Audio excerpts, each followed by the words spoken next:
서방님, 서방님은 대체 누구시옵니까? 눈먼 노인에게 시집온 첫날 밤. 떨리는 손으로 문고리를 잡은 막내딸의 눈앞에 펼쳐진 것은 그 누구도 상상하지 못했던 광경이었습니다. 대체 어떻게 이런 일이 벌어진 걸까요? 달빛 연하야담의 이야기가 계속될 수 있도록 구독과 좋아요로 응원의 마음을 보태주세요. 자, 그럼 오늘도 감동적인 옛날 이야기 지금 바로 시작합니다. 옛날 옛적 전라도 남원 땅에 최서방이라는 사람이 살고 있었습니다. 한때는 제법 넉넉한 살림을 꾸리던 집안이었습니다. 장터에 포목전도 하나 가지고 있었고 논도 서마지기는 있었지요. 하지만 최서방이 5년 전 갑작스레 세상을 떠나고 나서 집안 형편은 곤두박질 쳤습니다. 남은 것은 늙은 어머니와 딸 셋뿐이었습니다. 큰딸 오키는 22살. 얼굴이 반반하고 바느질 솜씨가 좋아 마을에서 제법 칭찬을 받았습니다. 둘째 딸 옥부는 20살.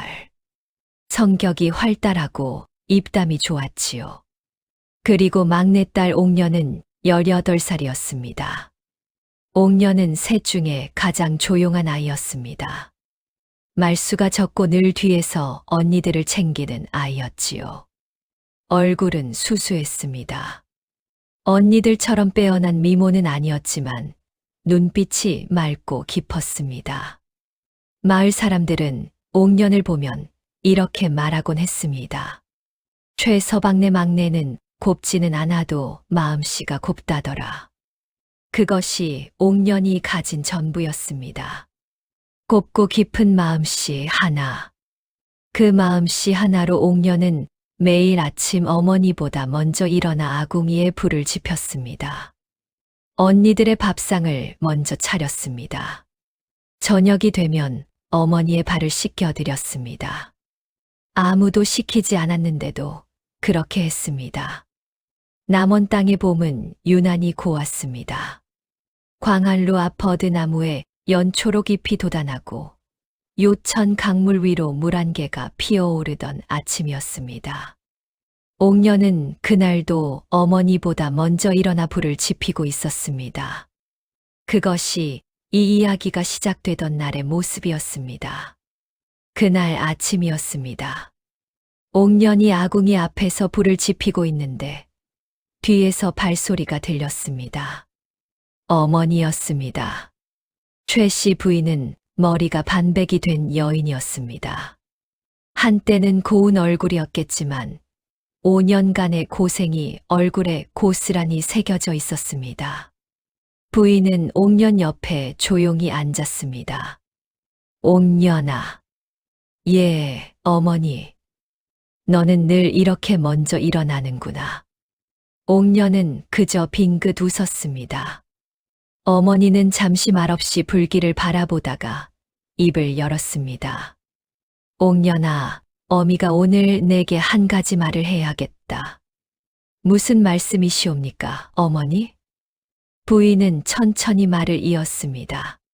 세상 사람들은 흔히 사람의 가치를 겉으로 따진단다. 얼굴이 곱냐, 집안이 어떠냐, 가진 것이 얼마냐. 그런데 옥년아, 어미는 오래 살다 보니 알겠더라. 사람의 진짜 가치는 태어남이 아니라 살아감에 있는 것이다. 어떻게 태어났느냐가 아니라 어떻게 살아가느냐. 그것이 그 사람의 전부란다. 옥년은 고개를 끄덕였습니다. 하지만 솔직히 그 말이 무슨 뜻인지 깊이 새기지는 못했습니다. 그저 어머니가 또 당신 스스로를 위로하시는 말씀을 하시는구나. 그렇게만 생각했습니다. 예, 어머니. 명심하겠습니다. 부인은 옥년의 손을 꼭 잡았습니다. 그 손이 유난히 따뜻했습니다. 그리고 그 말은 옥년의 가슴 한켠에 씨앗처럼 박혔습니다. 아직은 싹을 틔우지 않은 씨앗으로. 그날 밥상에는 보리밥 한 그릇씩과 된장국이 전부였습니다. 큰딸 오키가 젓가락을 들며 한숨을 쉬었습니다. 어머니, 이 살림에 우리 셋이 어찌 다 시집을 가겠습니까?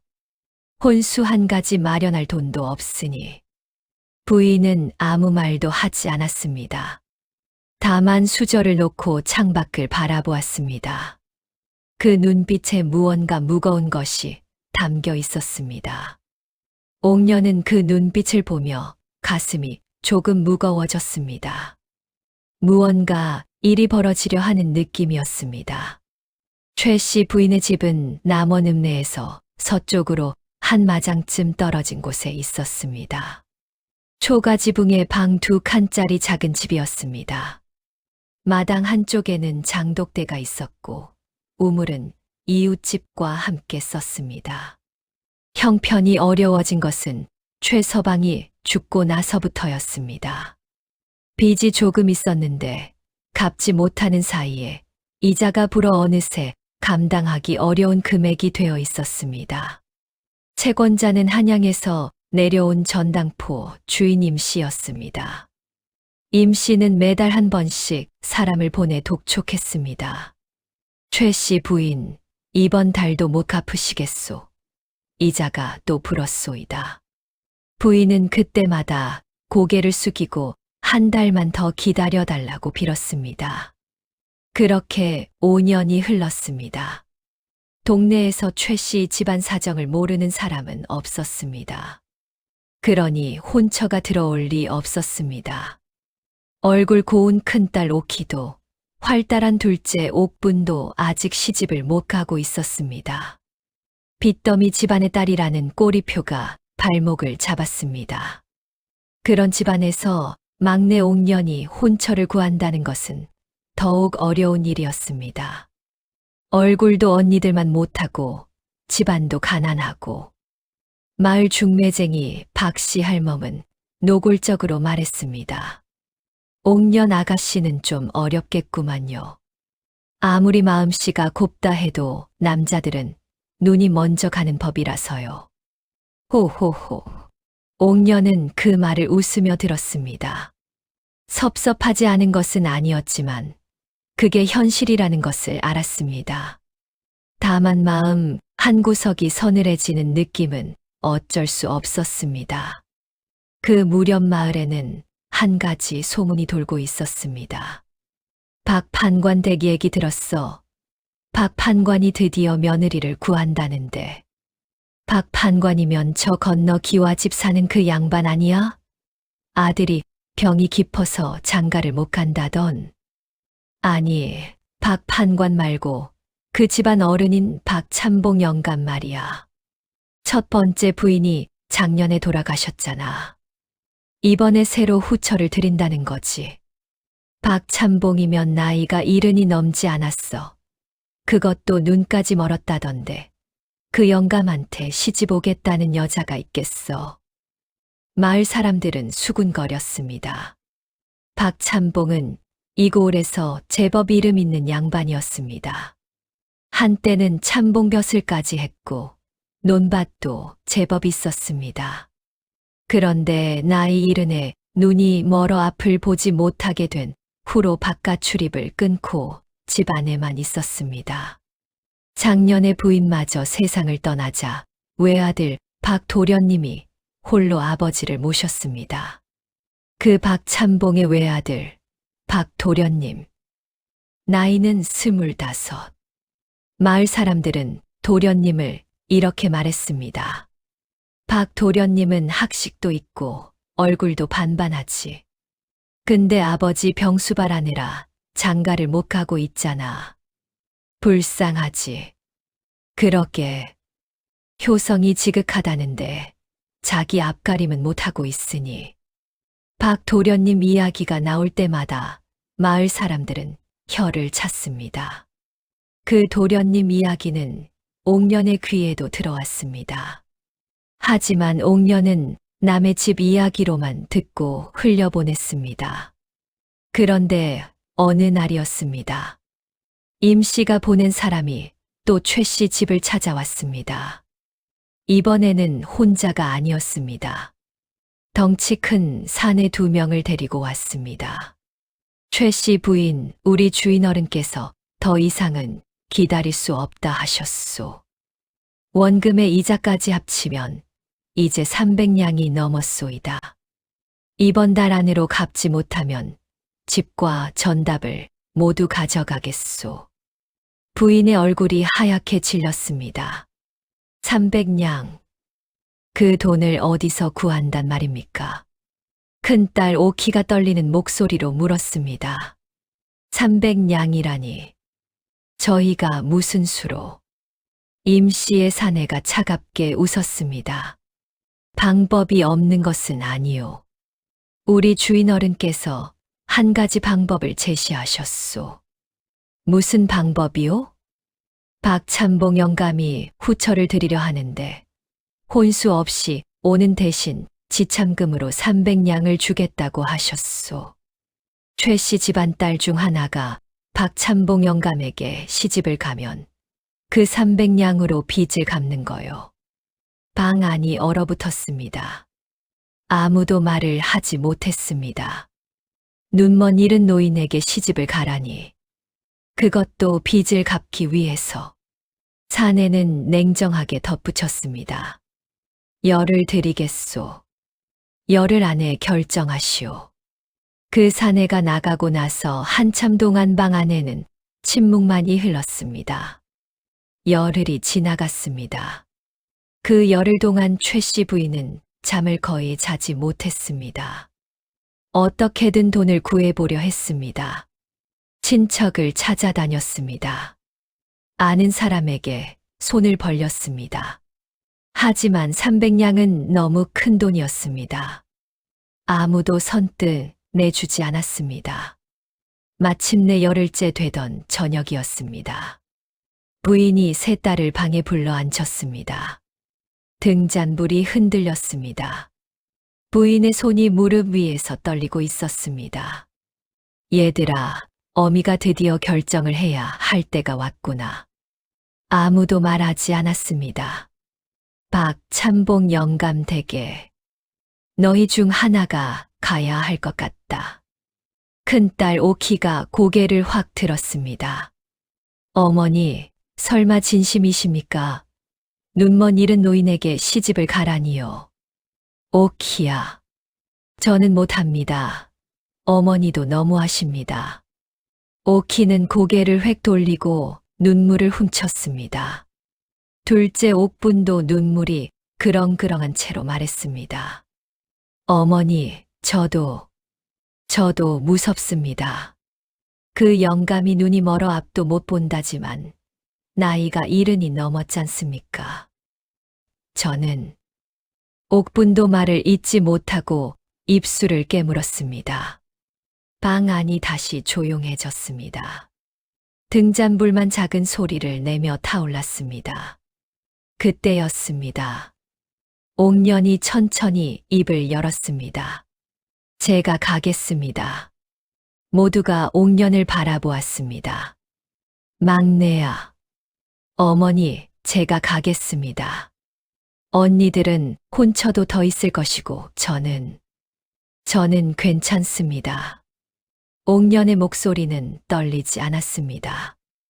눈빛은 맑았습니다. 다만 두 손이 무릎 위에서 아주 조금 떨리고 있었습니다. 부인이 울음을 터뜨렸습니다. 큰딸 오키도 결국 눈물을 흘렸습니다. 둘째 옥부는 옥년을 끌어안고 흐느꼈습니다. 막내야, 미안하다. 언니가 미안해. 옥년은 언니의 등을 토닥였습니다. 언니, 울지 마세요. 저는 괜찮다고요. 그날 밤 옥년은 혼자 마당에 나와 하늘을 바라보았습니다. 별이 많은 밤이었습니다. 바람이 차가웠습니다. 옥년은 이를 악물었습니다. 괜찮지 않았습니다. 무서웠습니다. 눈도 못 보는 노인에게 시집을 가서 어떻게 살아가야 할지 막막했습니다. 하지만 어머니의 눈물을 더 보고 싶지 않았습니다. 그것만은 확실했습니다. 다음 날 아침 마을에 소문이 퍼졌습니다. 최 씨 집 막내딸이 박찬봉 영감한테 시집 간다고? 그 눈먼 노인한테 세상에 불쌍해라. 집안 빚 때문에 그렇게 됐다던데. 언니들은 싫다 했고 막내가 자청했다고 하더라고. 사람들은 혀를 찼습니다. 불쌍하다는 사람도 있었고 어리석다는 사람도 있었습니다. 중매쟁이 박씨 할멈이 옥년을 찾아왔습니다. 아가씨 정말로 가실 건가요? 제가 말려야겠어요. 그 영감이 눈도 못 보지만 성질이 고약하기로 소문이 자자하답니다. 집안 살림도 대를 이을 아들이 없으면 다 날아가는 것이고 아가씨한테 무슨 이득이 있겠어요? 옥년은 가만히 고개를 저었습니다. 할멈, 걱정해 주셔서 감사합니다. 하지만 이미 결정한 일입니다. 아이고, 이 답답한 아가씨야. 눈먼 노인 곁에서 늙어가실 겁니까? 아가씨 나이가 이제 18인데. 옥년은 대답하지 않았습니다. 그 마음 속에서는 지금도 작은 두려움이 꿈틀거리고 있었습니다. 사흘 후에는 동네 총각 하나가 옥년을 찾아왔습니다. 이웃집 아들 성칠이었습니다. 성칠은 어릴 때부터 옥년과 함께 자란 사이였습니다. 수줍음이 많고 과묵한 청년이었는데 그날만큼은 얼굴이 불그락푸르락했습니다. 옥년아, 성칠 오라버니 어쩐 일이세요? 성칠은 한참 뜸을 들이다가 말했습니다. 내가 혼인하고 싶다. 너랑. 옥년이 눈을 크게 떴습니다. 오라버니, 나 알아. 집이 가난한 것도 알아. 근데 나도 형편이 넉넉하지는 않아도 부지런히 일하면 먹고 살 수는 있어. 그 눈먼 노인한테는 가지 마. 나랑 살자. 옥년은 성칠의 얼굴을 오래 바라보았습니다. 마음이 흔들렸습니다. 솔직히 말하면 많이 흔들렸습니다. 하지만 옥년은 고개를 저었습니다. 오라버니 고맙습니다. 진심으로요. 근데 저는 이미 결정했습니다. 어머니의 빚을 갚아야 해요. 오라버니한테 그 짐을 지울 수는 없습니다. 옥년아, 내가 그 짐도 같이. 안 됩니다, 오라버니. 옥년의 목소리는 단호했습니다. 성칠은 주먹을 꽉 쥐고 한참을 서 있다가 결국 돌아섰습니다. 그 뒷모습이 어깨가 축 처져 있었습니다. 옥년은 성칠이 사라진 방향을 한참 바라보았습니다. 그리고 천천히 돌아섰습니다. 어머니가 문지방 너머에서 그 모습을 지켜보고 있었습니다. 부인은 아무 말도 하지 않았습니다. 다만 손수건으로 눈가를 훔쳤습니다. 혼사가 결정된 날, 큰언니 오키가 옥년의 방에 찾아왔습니다. 막내야. 언니가 못난 거야. 내가 가겠다는데 언니는 막지도 못하고. 언니, 그런 말씀 마세요. 근데 막내야 무섭지 않아? 옥년은 잠시 침묵했습니다. 무섭지요. 많이 무섭습니다. 오키는 옥년을 꼭 껴안았습니다. 가서 힘들면 도망쳐와. 언니가 무조건 받아줄게. 도망치지 않을 거예요. 왜? 도망가면 어머니 빚이 다시 생기잖아요. 오키는 더 이상 말을 하지 못했습니다. 두 자매는 그렇게 한참을 안고 있었습니다. 방 안에 저녁 햇살이 기울어 들었습니다. 그 빛이 유난히 붉었습니다. 혼례 날은 열흘 후였습니다. 그 사이 옥년은 자신의 짐을 꾸렸습니다. 짐이라고 해봤자 별것 없었습니다. 옷 두어 벌, 어머니가 손수 지어준 속저고리 하나, 그리고 아버지가 살아 계실 때 옥년에게 주었던 작은 나무 빗 하나. 그게 전부였습니다. 혼례날 아침 부인은 옥년의 머리를 손수 빗겨 주었습니다. 예쁘다, 내 딸. 어머니, 저는 원래 예쁘지 않습니다. 어미 눈에는 세상에서 제일 예쁘다. 옥년은 웃었습니다. 눈물은 흘리지 않았습니다.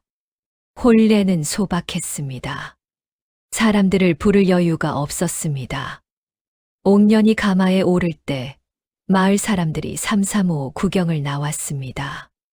수군거리는 소리가 들렸습니다. 저 처자가 막내딸이야? 참 가엾다. 눈먼 노인한테 시집가는 거잖아. 젊은 나이에. 옥년은 그 말들을 들으면서도 고개를 꼿꼿이 들었습니다. 흔들리지 않으려 했습니다. 가마에 오르기 전 어머니의 손을 꼭 잡았습니다. 어머니, 다녀오겠습니다. 오냐, 잘 가거라. 몸 건강히. 부인은 더 말을 잇지 못했습니다. 옥년은 그 손을 놓고 가마에 올랐습니다. 출발하겠습니다. 가마꾼이 가마를 들어 올렸습니다. 옥년은 가마 안에서 눈을 감았습니다. 이제 돌이킬 수 없었습니다. 스스로가 선택한 길이었습니다. 두렵지만 후회하지 않겠다고 다짐했습니다. 뒤에서 어머니의 울음소리가 바람에 실려 들려왔습니다. 옥년은 두 눈을 꼭 감고 이를 악물었습니다. 박참봉의 집은 남원 읍내 북쪽 끝에 있었습니다. 마을에서 가장 큰 기와집이었습니다. 담장이 높고 대문이 육중했습니다. 안채와 사랑채가 나뉘어 있고 마당에는 우물도 있었습니다. 마당 한쪽에는 오래된 감나무가 한 그루 서 있었는데 지금은 가지만 앙상했습니다. 가마에서 내린 옥년은 대문 앞에 서서 잠시 숨을 골랐습니다. 그리고 들어섰습니다. 안채로 안내를 받아 들어가자 방 안에 두 사람이 있었습니다. 한 사람은 박참봉이었습니다. 70이 넘은 노인으로 마른 체구에 흰 수염이 길게 자라 있었습니다. 눈은 흐릿하게 감긴 듯 뜬 듯했습니다. 앞을 보지 못하는 눈이었습니다. 하지만 앉은 자세는 꼿꼿했습니다. 세월을 이겨온 사람의 자세였습니다. 그리고 그 옆에 또 한 사람이 있었습니다. 젊은 남자였습니다. 25쯤 되어 보였습니다. 키가 크고 단정한 모습이었습니다. 눈매가 날카롭지 않고 온화했습니다. 그가 박도련님이었습니다. 이름은 박준영이었습니다. 옥년은 고개를 숙여 인사했습니다. 최 씨가 인사드립니다. 박참봉이 천천히 고개를 들었습니다. 목소리가 맑구나. 감사합니다. 가까이 와보거라. 옥년이 가까이 다가갔습니다. 박참봉의 손이 천천히 뻗어왔습니다. 옥년은 움찔했지만 피하지 않았습니다. 참봉의 손이 옥년의 손등 위에 가만히 얹혔습니다. 손이 거칠구나. 일을 많이 했겠어. 예. 좋다. 일하는 손을 가진 사람이 좋다. 참봉은 짧게 말하고 손을 거두었습니다. 그리고 아들 준영을 향해 말했습니다.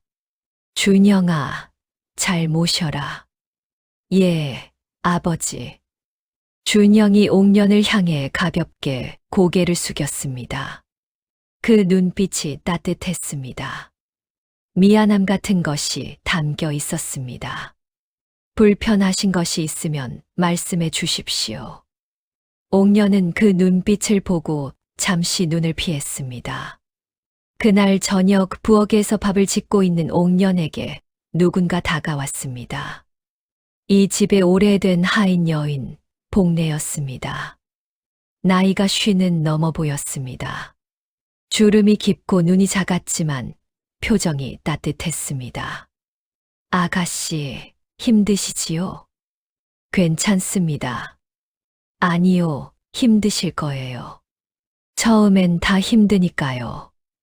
복례는 옥년 옆에 나란히 앉아 나물 다듬는 것을 거들었습니다. 그리고 조용히 말했습니다. 아가씨, 저는 이 집에서 30년을 살았습니다. 영감마님은 겉으로는 무뚝뚝하고 고집이 세 보이셔도 속은 한없이 따뜻한 분이세요. 도련님도 효심이 깊은 분이고요. 이 집이 어떤 집인지 제가 잘 아옵니다. 아가씨가 진심을 다하면 반드시 그 진심이 돌아올 거예요. 옥년은 나무를 다듬다가 복례를 바라보았습니다.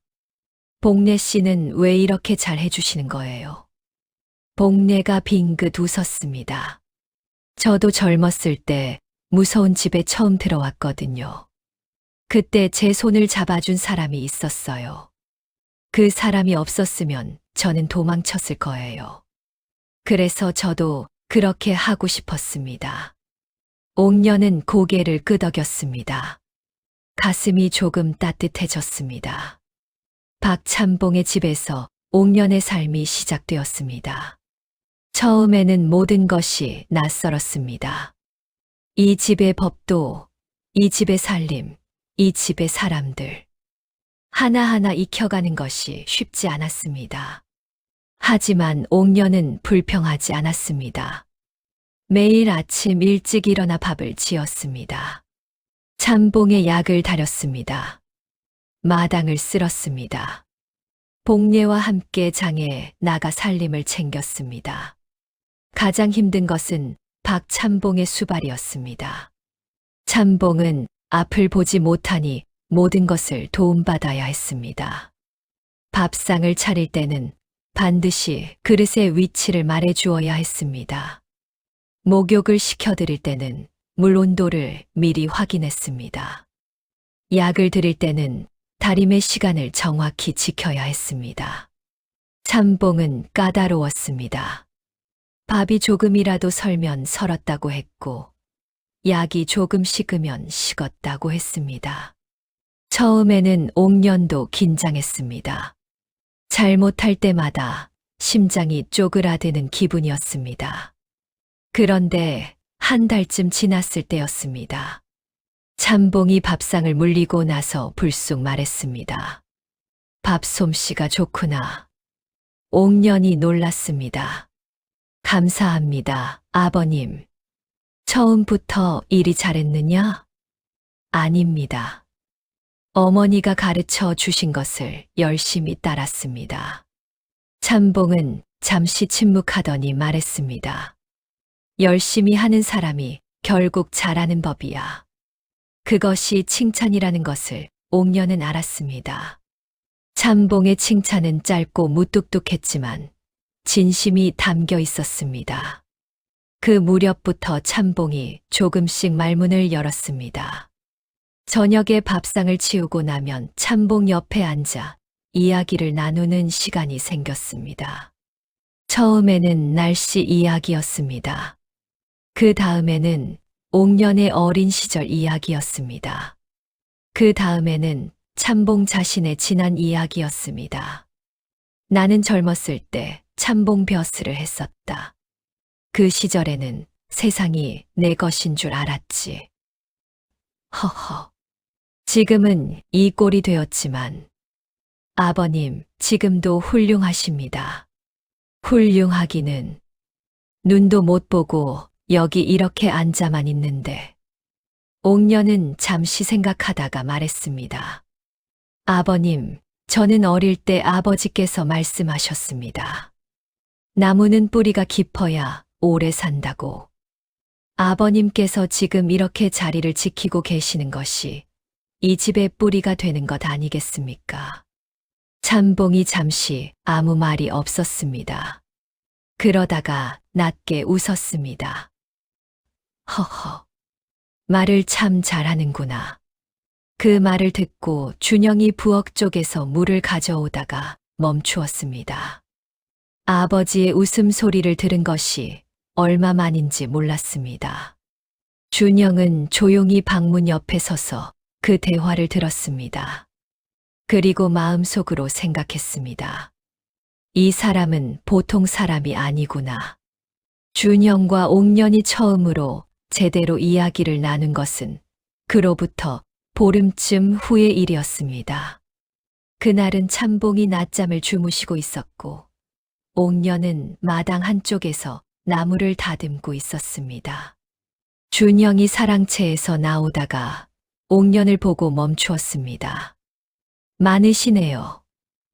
예. 나물이요. 혼자 다듬기에는 양이 많아 보입니다. 준영이 옥년 맞은편에 자리를 잡고 앉았습니다. 그리고 나무를 집어 다듬기 시작했습니다. 옥년이 당황했습니다. 도련님, 이런 일은 집안일이라면 저도 해봤습니다. 아버지 수발을 들이다 보면 이런저런 일을 다 하게 되더라고요. 준영이 조용히 웃었습니다. 어색하지 않은 웃음이었습니다. 두 사람은 한동안 말없이 나무를 다듬었습니다. 그러다가 준영이 먼저 말했습니다. 고맙습니다. 예. 아버지께서 저렇게 웃으신 것을 정말 오랫동안 보지 못했습니다. 옥년은 고개를 숙였습니다. 저는 그저 제 할 일을 할 뿐입니다. 그 할 일을 제대로 하는 사람이 얼마나 드문지 아십니까? 옥년은 아무 말도 하지 않았습니다. 감나무에서 바람이 불어왔습니다. 두 사람은 다시 말없이 나무를 다듬었습니다. 그 침묵이 불편하지 않았습니다. 봄이 지나고 여름이 왔습니다. 옥년이 이 집에 온 지 석 달이 지났습니다. 마을 사람들이 조금씩 달라 보이기 시작했습니다. 처음에는 옥년을 불쌍하다고 했던 사람들이 이제는 고개를 끄덕이며 말했습니다. 박참봉 댁 세아 씨가 어지간히 사람이 됐다더라. 참봉 영감이 요즘 안색이 훨씬 좋아졌다는데 세아 씨가 약도 잘 다리고 밥도 잘 한다더라고. 얼굴은 수수해도 사람이 되어 먹었어. 복내는 이 소문을 전하면서 기뻐했습니다. 아가씨, 이제 마을에서도 다들 알아봅니다. 별것 아닌 일들인데요. 별것 아닌 일들을 꾸준히 하는 것이 별것 아닌 게 아니랍니다. 그 무렵 참봉이 옥년에게 처음으로 선물을 주었습니다. 작은 폐무람이었습니다. 오래된 것이었지만 솜씨가 있는 장인이 만든 물건이었습니다. 이것은 죽은 내 처가 쓰던 것이다. 내가 가져라.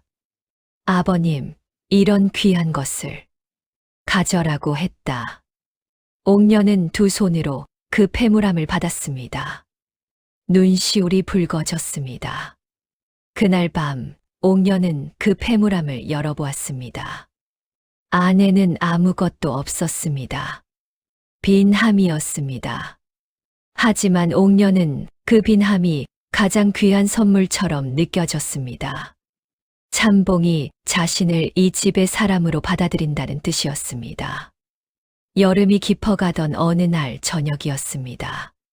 준영이 사랑채에서 책을 읽다가 옥년이 마당에서 달을 보고 있는 것을 창문을 통해 보았습니다. 준영은 잠시 그 모습을 바라보다가 창문을 닫았습니다. 그리고 다시 책을 펼쳤습니다. 하지만 글이 눈에 들어오지 않았습니다. 그 밤 달이 유난히 밝았습니다. 이 집에 온 지 5달이 지나던 날이었습니다.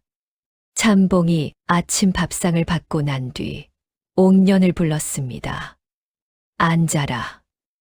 예, 아버님. 참봉은 한참 아무 말이 없었습니다. 창밖에서 바람이 불어 감나무 잎사귀가 흔들렸습니다. 그러다가 참봉이 천천히 입을 열었습니다. 옥년아. 예. 내가 이 집에 온 것은 빚 때문이었다. 나도 안다. 너도 알고, 나도 알아. 옥녀는 아무 말도 하지 않았습니다. 그런데 말이다. 나는 사람을 눈으로 보지는 못해도 느끼는 것은 안다. 5년을 눈 없이 살다 보니 사람의 온기를 느끼는 것만큼은 누구보다 잘하게 되었어. 참봉의 목소리가 조금 낮아졌습니다. 너는 좋은 사람이다. 진심이 담긴 사람이야. 이 집에 와줘서 고맙다. 옥녀는 고개를 숙였습니다. 눈물이 차오르는 것을 느꼈습니다. 아버님, 울지 마라. 나는 우는 소리를 들으면 마음이 아파서. 옥녀는 눈물을 꾹 참았습니다. 감사합니다, 아버님. 그날 저녁 준영이 저녁을 먹고 나서 처음으로 옥녀에게 차를 권했습니다. 두 사람은 마루에 나란히 앉아 달빛을 바라보며 차를 마셨습니다. 준영이 조용히 말했습니다. 아버지께서 저렇게 마음을 여신 것이 처음입니다. 어머니가 돌아가신 후로는 누구에게도 그러지 않으셨거든요. 그저 제가 열심히 했을 뿐입니다. 그 열심히 함이 쉬운 줄 아십니까? 두 사람의 눈이 잠깐 마주쳤습니다. 그리고 둘 다 동시에 시선을 돌렸습니다. 준영이 가볍게 헛기침을 했습니다. 그것이 가짜 승리였습니다. 이 집에서의 삶이 마침내 자리를 잡은 것처럼 보였습니다. 참봉의 신뢰, 복내의 따뜻함, 그리고 준영과의 조용한 유대. 모든 것이 제자리를 찾아가는 것 같았습니다. 하지만 진짜 시련은 아직 시작도 되지 않았습니다. 그 평온함은 오래 가지 않았습니다. 가을이 깊어가던 어느 날, 낯선 손님이 찾아왔습니다. 박참봉의 조카였습니다. 이름은 박달수. 한양에서 내려온 사람이었습니다. 나이는 45쯤 되었고, 체구가 크고 얼굴이 넓었습니다. 눈이 작고 입이 얇았습니다. 웃을 때도 눈만 웃지 않았습니다. 박달수는 참봉의 형님 아들이었습니다. 참봉에게는 자식이 준영 하나뿐이었는데 달수는 오래전부터 이 집안의 재산을 탐냈습니다. 준영에게 아직 자식이 없으니 참봉이 돌아가시면 재산의 일부가 자신에게도 올 것이라는 계산이 있었습니다. 달수가 사랑채에 들어서자마자 노골적으로 주변을 둘러보았습니다. 그리고 준영에게 말했습니다. 아우씨, 이 집 살림이 예전만 못한 것 같은데 논밭 관리는 제대로 되고 있는 거야. 예, 형님. 잘 되고 있습니다. 그래도 아버지가 저렇게 편찮으시니 어려운 게 많겠지. 내가 한양에서 일이 많아 자주 못 오는 것이 마음에 걸려서 왔어. 말로는 걱정하는 척했지만 눈은 다른 곳을 보고 있었습니다. 그날 저녁 밥상에서 달수는 옥년을 보았습니다. 이 아씨가 새마님이시오? 예, 그렇습니다. 달수가 위아래를 훑어보았습니다. 최씨 집딸이라고 들었는데 빚 때문에 시집 왔다는 거 다 아는 사실이지요? 방 안이 서늘해졌습니다. 복례가 살짝 인상을 찌푸렸습니다. 준영의 눈빛이 굳었습니다. 형님, 내가 나쁜 뜻으로 한 말은 아니야. 그냥 사실이 그렇다는 거지. 허허. 달수는 짧게 웃고 수저를 들었습니다. 옥녀는 고개를 숙이고 아무 말도 하지 않았습니다. 가슴 안에서 무언가 차가운 것이 올라왔습니다. 하지만 참았습니다. 달수는 사흘을 묵었습니다. 그 사흘 동안 집 안 구석구석을 돌아다니며 살폈습니다. 창고에 무엇이 있는지, 논밭이 얼마나 되는지, 참봉의 건강이 어떤지. 그리고 떠나기 전날 밤, 달수는 혼자 마당에 서서 담배를 피우다가 옥년과 마주쳤습니다. 복내에게 부탁할 것이 있어 나온 옥년이었습니다. 달수가 낮게 말했습니다. 마님. 옥년이 멈추었습니다. 내가 한 가지 충고를 하겠소. 당신은 여기서 오래 있지 못할 거요. 영감이 돌아가시면 이 집 재산은 내 쪽으로 와야 할 것이요. 준영이가 자식이 없잖소. 당신도 자식이 없고. 그러니 미리 마음의 준비를 해두시오. 옥년은 달수를 똑바로 바라보았습니다. 그건 제가 걱정할 일이 아닌 것 같습니다. 당찬 마님이시네. 좋아요. 하지만 내 말을 기억해 두시오. 달수는 담배 연기를 내뿜으며 돌아섰습니다. 달수가 한양으로 돌아간 뒤였습니다. 그런데 이상한 일이 시작되었습니다. 마을의 소문이 돌기 시작한 것입니다. 박참봉 댁새 아씨가 참봉 영감의 재산을 노리고 시집 왔다더라. 원래 빚 때문에 시집 온 거잖아. 돈 때문에 간 거지. 그런데 영감한테 잘 보여서 재산을 챙기려 한다는 거야. 복내 할멈한테 들었는데 영감이 폐물함을 줬다더라고. 그 소문은 빠르게 퍼졌습니다. 옥년의 귀에도 들어왔습니다. 가슴이 서늘했습니다. 복내가 분개했습니다. 이런 나쁜 사람들, 아가씨가 얼마나 진심으로 영감마님을 모셨는데. 복내 씨, 괜찮습니다. 괜찮지 않습니다. 이것은 누군가 일부러 퍼뜨린 소문이에요. 옥년도 그것을 알았습니다. 달수였습니다. 달수가 떠나면서 사람들에게 말을 흘렸을 것입니다. 그런데 설상가상이었습니다. 얼마 후 마을의 이장이 찾아왔습니다. 박참봉댁 문제로 왔습니다. 마을 어른들이 걱정이 많으셔서요. 눈먼 영감을 이용해 재산을 빼돌린다는 소문이 자자하니 관아에 신고를 해야 하는 것 아니냐는 말까지 나오고 있습니다. 준영의 얼굴이 굳었습니다. 그것은 사실이 아닙니다. 사실이 아니라면 다행이지만 소문이 이렇게 퍼진 데에는 이유가 있지 않겠습니까? 이장이 돌아간 뒤 준영은 옥년을 찾았습니다. 많이 힘드시지요? 옥년은 고개를 저었습니다. 저는 괜찮습니다. 아버님만 이 소문을 들으시지 않으면 됩니다. 그런데 바로 그날 밤 참봉이 옥년을 불렀습니다. 참봉은 평소와 달리 표정이 굳어 있었습니다. 옥년아, 소문 들었다. 아버님, 재산을 탐해서 왔다는 소문 말이다. 옥년은 고개를 들었습니다. 아버님, 저는 말하지 않아도 된다. 나는 안다. 참봉이 짧게 말했습니다. 다만 이 소문이 퍼지면 내가 힘들어질 것이다. 그게 내 걱정이다. 옥년은 눈시울이 뜨거워졌습니다. 그 무렵 달수가 다시 내려왔습니다.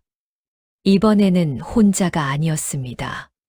한양에서 소장을 들고 내려왔습니다.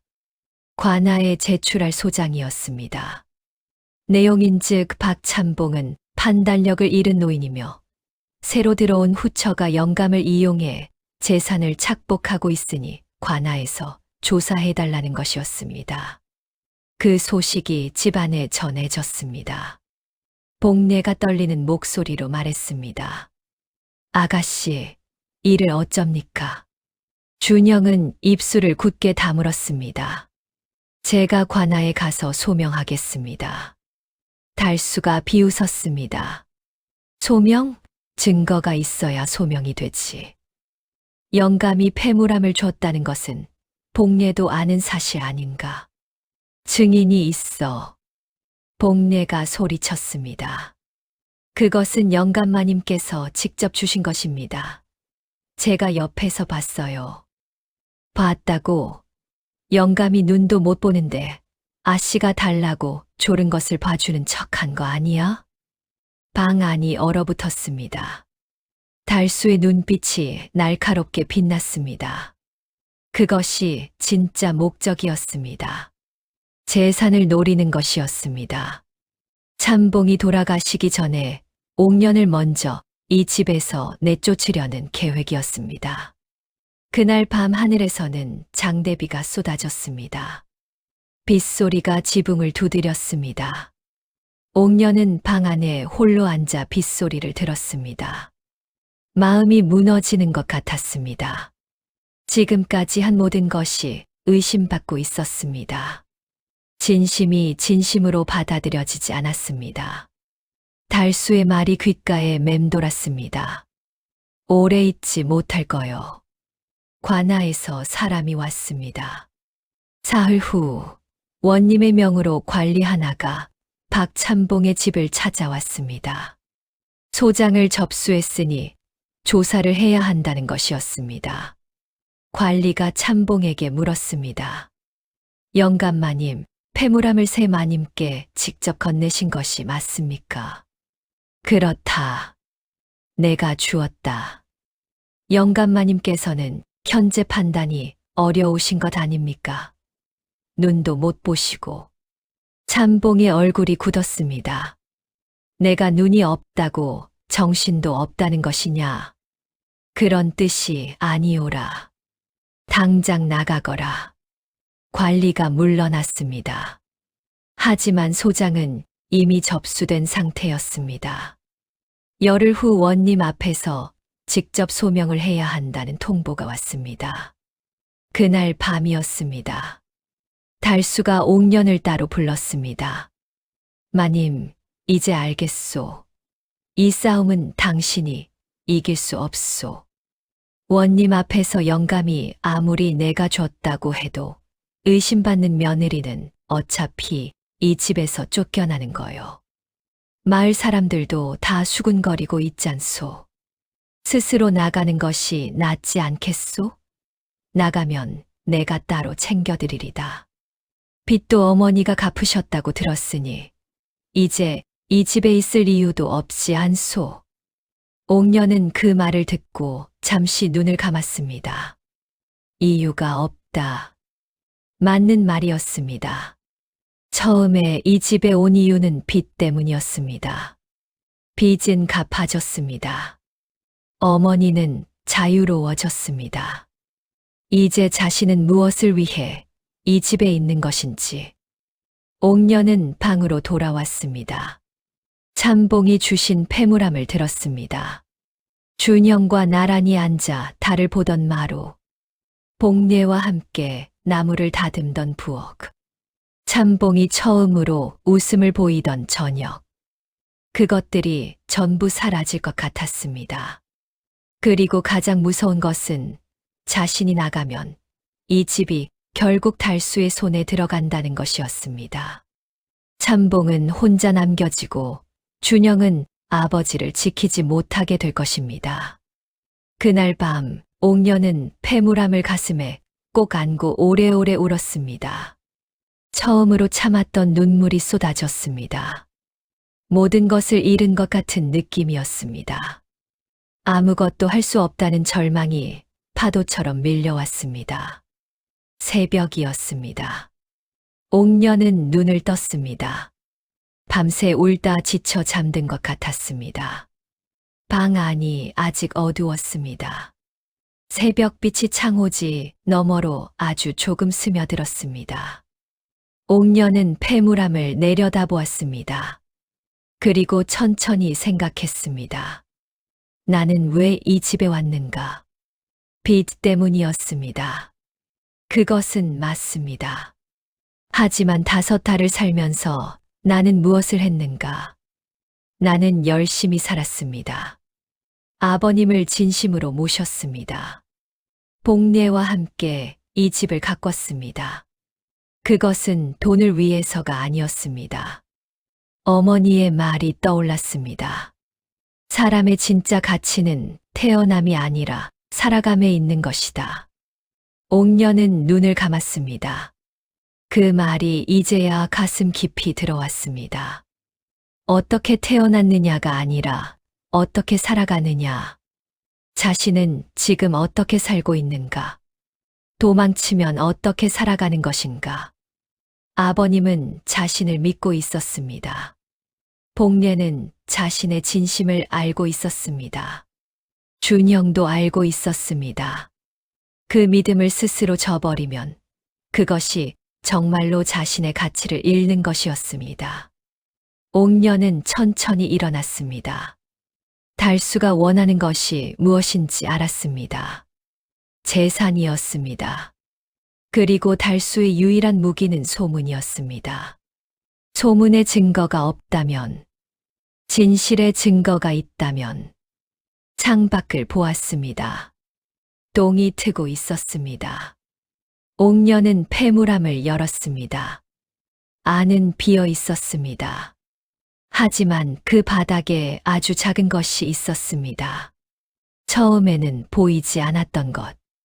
폐물함 바닥에 얇은 종이 하나가 붙어 있었습니다. 옥년이 조심스럽게 떼어냈습니다. 펼쳐 보았습니다. 붓글씨로 무언가가 적혀 있었습니다. 내용을 읽는 순간 옥년의 눈이 번쩍 뜨였습니다. 손이 떨렸습니다. 이번에는 두려움이 아니라 놀라움으로. 그 종이에는 참봉의 친필이 적혀 있었습니다. 이 함은 내 후처 옥년에게 주노라. 이것은 내 자유로운 의지이며 누구의 강요도 없었다. 이를 증명하기 위해 내 손으로 직접 기록한다. 경자년 8월 초이튿날 박종수. 날짜와 참봉의 본명까지 적혀 있었습니다. 그것은 분명 참봉이 스스로 준비해 넣어둔 것이었습니다. 눈이 보이지 않는 참봉이 어떻게 글씨를 썼는지. 옥녀는 떨리는 손으로 그 종이를 다시 읽었습니다. 참봉은 알고 있었습니다. 달수가 언젠가 이런 일을 벌일 것을 알고 있었습니다. 그래서 미리 준비해 두었던 것입니다. 눈이 보이지 않아도 판단력은 누구보다 또렷했습니다. 옥녀는 그 종이를 가슴에 꼭 눌렀습니다. 이제 알겠습니다. 도망치는 것이 답이 아니었습니다. 도망치면 달수의 계략대로 되는 것이었습니다. 싸워야 했습니다. 진심이 있고 증거가 있고 진실이 있는 이상 싸울 수 있었습니다. 옥녀는 일어났습니다. 단정하게 옷매무새를 고쳤습니다. 그리고 방문을 열었습니다. 마당에 새벽이 밝아오고 있었습니다. 감나무에 바람이 불었습니다. 옥녀는 그 바람을 맞으며 서 있었습니다. 눈빛이 달랐습니다. 준영이 일찍 일어나 우물에서 물을 깃다가 그 모습을 보았습니다. 마님, 이 새벽에 도련님 드릴 말씀이 있습니다. 준영이 다가왔습니다. 옥년이 그 종이를 내밀었습니다. 준영이 읽었습니다. 그의 눈이 점점 커졌습니다. 아버지가, 예. 아버님이 미리 준비해 두셨습니다. 준영은 한참 그 종이를 보다가 고개를 들었습니다. 그의 눈이 빛났습니다. 이것이 있으면 됩니다. 예. 저는 싸우겠습니다. 준영이 처음으로 옥년의 이름을 직접 불렀습니다. 옥년 씨, 고맙습니다. 도망치지 않아서. 옥년은 고개를 저었습니다. 도망치면 어머니께서 하신 말씀을 저버리는 것이옵니다. 원님 앞에 서는 날이 왔습니다. 남원관아의 대청마루에는 원님이 앉아 있었습니다. 그 앞에 박달수가 섰습니다. 그리고 그 맞은편에 옥년과 준영이 섰습니다. 참봉은 걸음이 불편하여 집에 계셨습니다. 달수는 자신만만했습니다. 마을 사람들에게 소문을 퍼뜨려 두었고 몇몇 증인까지 세워두었습니다. 그 중 하나는 달수에게 돈을 받은 장터의 소문쟁이였습니다. 원님이 말했습니다. 이 자리는 박찬봉 댁의 재산 분쟁을 가리기 위한 자리이다. 먼저 소장을 제출한 박달수, 할 말이 있으면 하라. 달수가 앞으로 나섰습니다. 예, 나리. 저는 박찬봉의 조카로서 작은 아버지께서 눈이 먼 이후 판단력이 흐려지신 것을 오랫동안 염려해왔습니다. 그런데 새로 들어온 후처 최 씨가 이 기회를 틈타 찬봉의 재산을 빼돌리려 하고 있습니다. 그 증거로 찬봉이 패물함을 넘겨주었는데 이는 최 씨가 눈먼 영감을 속여 얻어낸 것입니다. 원님이 고개를 끄덕이며 옥년 쪽을 바라보았습니다. 최 씨, 할 말이 있느냐? 옥년이 앞으로 나섰습니다. 목소리가 흔들리지 않았습니다. 예, 나리. 저는 빚 때문에 이 집에 시집 간 것이 맞습니다. 그것을 숨기지 않겠습니다. 하지만 시집 간 이후 저는 아버님을 제 친아버지처럼 모셨습니다. 패물함은 아버님께서 직접 주신 것입니다. 그리고 이것이 그 증거입니다. 옥년이 두 손으로 그 종이를 내밀었습니다. 원님이 종이를 받아 읽었습니다. 잠시 침묵이 흘렀습니다. 원님의 눈썹이 움직였습니다. 이것은 박찬봉이 직접 쓴 것이냐? 예, 나리. 아버님의 친필이옵니다. 원님이 달수를 바라보았습니다. 박달수, 이 글에 대해 할 말이 있느냐? 달수의 얼굴이 굳었습니다. 하지만 곧 회복했습니다.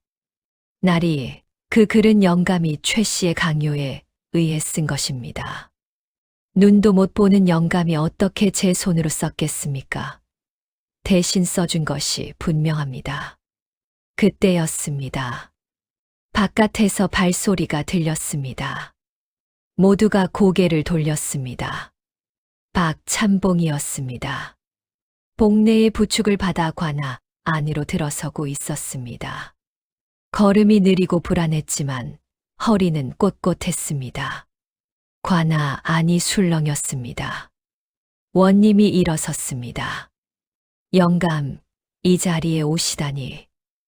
내 집안일인데 내가 와야지. 찬봉이 천천히 자리를 잡고 앉았습니다. 그리고 달수의 목소리가 나는 방향을 향해 고개를 돌렸습니다. 달수야. 달수가 굳었습니다. 예, 작은 아버지. 내가 눈이 없다고 했지. 근데 정신은 있다. 그 글은 내가 썼다. 준영이 손을 잡고 내가 한자 한자 썼어. 그때 준영이도 있었고 복례도 있었다. 달수가 눈을 부릅떴습니다. 작은 아버지, 그 아씨가 꿰어서. 닥쳐라. 찬봉의 목소리가 낮고 단호했습니다. 관아 안이 조용해졌습니다. 내가 너를 이 집에 거둬주지는 않겠다. 너는 내 형님 자식이지만 이 집에 탐욕을 품고 들어온 사람이다. 나리, 저 사람이 제출한 소장은 사실이 아닙니다.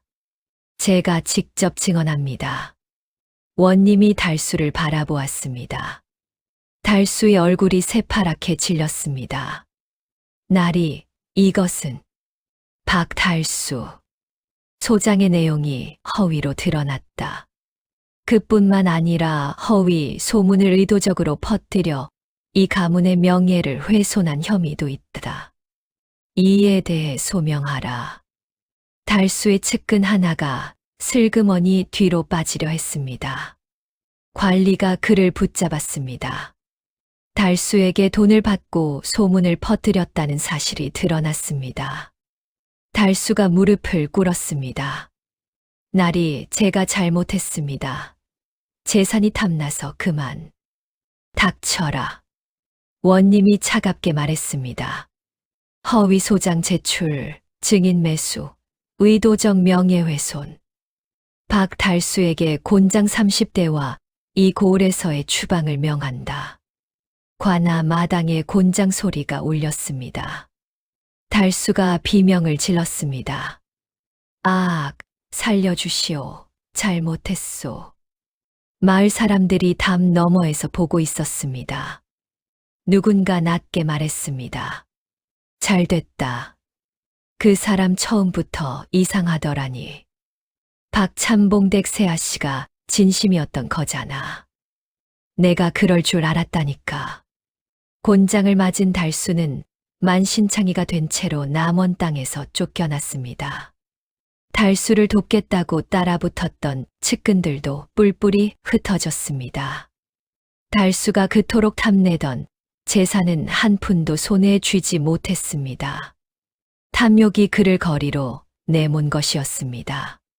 훗날 소문에 따르면 달수는 한양에 돌아가지도 못하고 이 고을 저 고을을 떠돌다가 어느 장터 구석에서 사람들에게 구걸을 했다고 합니다. 한 푼만 주시오. 배가 고픕니다. 지나가던 사람들은 고개를 돌렸습니다. 탐욕의 눈이 멀어 어른을 업신여기고 선한 사람을 모함하려던 자의 비참한 말로였습니다. 관아에서 돌아오는 길이었습니다. 참봉이 가마 안에서 말했습니다. 옥년아. 예, 아버님. 수고했다. 아버님이 더 수고하셨습니다. 허허. 참봉이 웃었습니다. 그 웃음이 환했습니다. 준영이 걸으면서 옥년의 옆에서 조용히 말했습니다. 정말 고맙습니다. 저야말로입니다. 두 사람 사이에 말이 없었습니다. 하지만 그 침묵이 가장 많은 것을 담고 있었습니다. 겨울이 지나고 봄이 왔습니다. 박참봉의 집 마당에 감나무가 새 잎을 틔웠습니다. 오래된 가지에서 연초록 새 잎이 돋아나는 것이 신기할 정도였습니다. 복례가 그것을 보며 손뼉을 쳤습니다. 세상에 작년까지만 해도 이 나무 죽은 줄 알았더니 올해는 잎이 이리도 많이 나네요. 참봉이 마루에 앉아 그 말을 들었습니다. 나무도 살아나는구나. 예, 아버님. 봄이 왔습니다. 옥년이 참봉 옆에 앉아 차를 따랐습니다.